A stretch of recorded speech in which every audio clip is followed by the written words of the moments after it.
Cédric Dubois, à la fois formateur de la Ligue et entraîneur du Nantes Métropole Futsal, c'est ça depuis combien de temps et quelles sont tes fonctions dans ce club-là?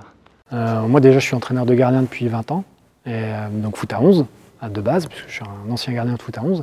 Et puis là je suis au futsal, donc au Nantes Métropole Futsal depuis quelques saisons déjà.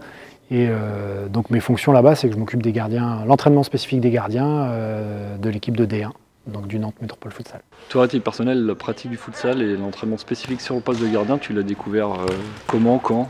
En fait, je venais très souvent voir les matchs de futsal, parce que c'est une pratique qui m'intéresse beaucoup.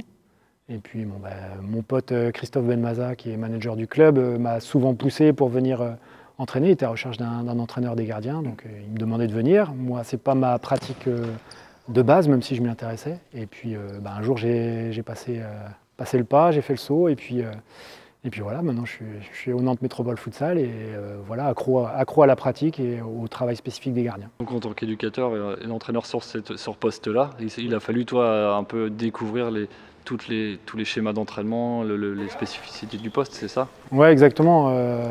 Comprendre les gestes techniques spécifiques à la pratique du gardien futsal, comprendre comment on les fait et comprendre quand est-ce qu'on les fait, à quel moment précis, parce que ça c'est aussi important.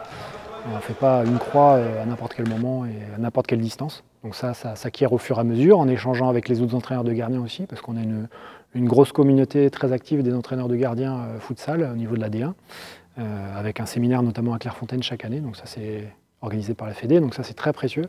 Et on continue à échanger là-dessus. Et puis bien sûr en échangeant, en communiquant avec nos gardiens, avec leurs différentes approches, philosophie de gardiens, puisqu'on a des gardiens français, espagnols, et ils n'ont pas tout à fait la même approche chaque. Et chacun amène ses ingrédients et ça nourrit les autres. Un mot sur ce temps d'échange ce matin, même de séances d'entraînement avec des demoiselles, des jeunes hommes qui, pour certains, je pense, découvraient peut-être la pratique. Qu'est-ce que tu leur as apporté et qu'est-ce que tu espères qu'ils vont retenir un peu de cette matinée?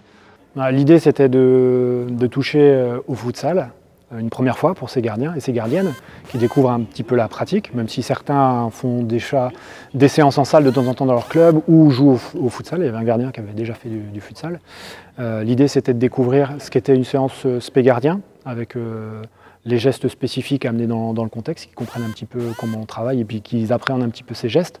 Alors bien sûr, en 1 heure, c'est pas suffisant pour tout montrer, mais déjà une première approche, comprendre comment ça fonctionne et puis voir ce qu'est une frappe de futsal avec ce ballon spécifique, avec cette surface spécifique et cette distance aussi qui est très proche et qui peut éventuellement faire peur aux gardiens qui découvrent cette pratique. Un mot sur le poste de gardien de but de très haut niveau. À tes yeux, quels sont les critères vraiment incontournables, indispensables pour vraiment performer au plus haut niveau? C'est quoi les top 3 des qualités qu'il faut avoir? C'est la concentration. La capacité à se reconcentrer, parce que c'est pas juste être concentré, c'est être capable d'effacer ce que tu as bien fait juste avant ou ce que tu as mal fait, puisque un gardien de futsal va être sollicité énormément dans un match. Combien de fois par... Je ne vais pas te donner de chiffre précis parce que ça dépend des matchs, mais on dit qu'un gardien de futsal, il est responsable de 60% du résultat d'un match. Donc ça en dit long sur son importance. Donc la capacité de concentration qui va être reliée à la capacité à analyser le jeu, à comprendre le jeu. Puisque comme tu vas être sollicité très souvent, tu dois être en mesure de comprendre ce qui se passe et de te positionner en fonction de ce qui se passe sur le terrain, que ce soit les adversaires ou tes coéquipiers. Et puis bien sûr, les capacités inhérentes aux gardiens de but qu'on retrouve aussi en foot à 11, mais qui va être encore surdéveloppée, c'est cette capacité à être explosif en très peu de temps et sur une très courte distance à protéger ton but avec ses gestes spécifiques. Donc un petit côté encore plus... un petit peu fou furieux du gardien de but qu'on a en foot à 11, mais encore plus au futsal parce qu'on a des frappes très très lourdes avec un ballon qui est plus lourd, qui est plus dur. Et bien sûr, la majorité des gardiens jouent sans gants, donc on va avoir des frappes qu'on va prendre direct dans les mains ou dans toutes les parties du corps. Donc il ne faut pas avoir peur. Prochain rendez-vous pour le Nantes Métropole Futsal, puisqu'on le disait, tu avais cette étiquette également de coach au Nantes Métropole. C'est un gros choc le vendredi 5 novembre, c'est ça? C'est ça, vendredi 5 novembre à la H Arena à 21h, donc contre Lille Mouveau qui est deuxième du championnat, donc qui a le même nombre de points que nous et qui est un des favoris, sinon le favori du championnat. Voilà, mais on va bien sûr essayer de poursuivre notre série de 3 victoires à suivre.